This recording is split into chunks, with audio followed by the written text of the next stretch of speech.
uma explicação didática do quanto é grave o que julgou o STF em dezembro com relação ao rito do impeachment. Essa é a Constituição Federal do Brasil, a Carta Magna brasileira, onde estão as leis fundamentais.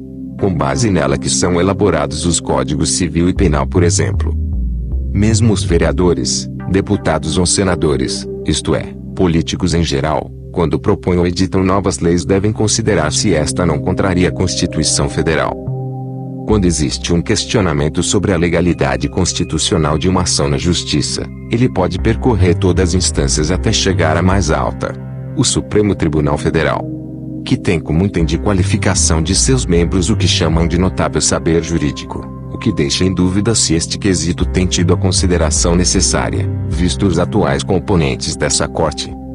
Contudo, algumas leis não necessitam de um conhecimento jurídico muito aprimorado, visto que o texto, além de não ser complexo, é bem claro. Justamente por isso a preocupação com a avaliação do STF quanto às normas que disciplinam o processo de impeachment, na ADPF 378, julgada no dia 17 de dezembro de 2015. Vamos ver por quê. O artigo 51 da Constituição diz que compete privativamente à Câmara dos Deputados autorizar, por 2/3 de seus membros, a instauração de processo contra o presidente e o vice-presidente da República e os ministros de Estado.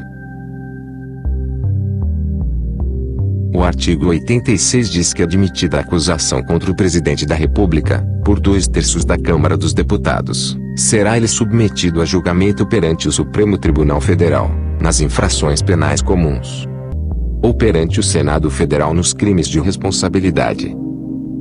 Isto é, esse último artigo fala claramente que se admitida pela Câmara, o Senado ou o STF deve julgar, como num processo comum onde o Justiça deve dizer se aceita ou não a abertura do processo. Nesse caso essa função é da Câmara, e o julgamento pelo Senado, no caso de impeachment. Não existe previsão de aceitação, ou não, perante a lei máxima do país. Digamos que talvez houvesse uma dificuldade de interpretação do texto pelas excelências com o notável saber jurídico do Supremo, mesmo sendo um texto simples. Então vamos analisar o texto do artigo 51. Voltemos a ele.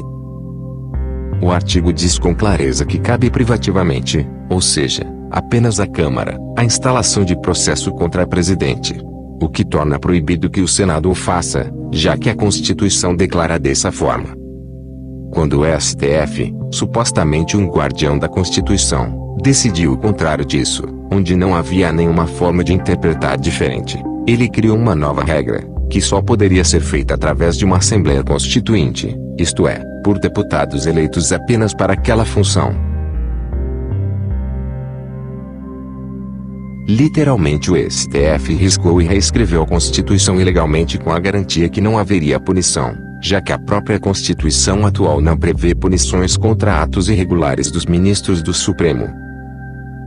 Esse caso, único até hoje, causa uma preocupação enorme na sociedade, já que essa decisão causa uma incerteza e insegurança nas motivações das decisões de autoridades à frente de instituições de controle da democracia.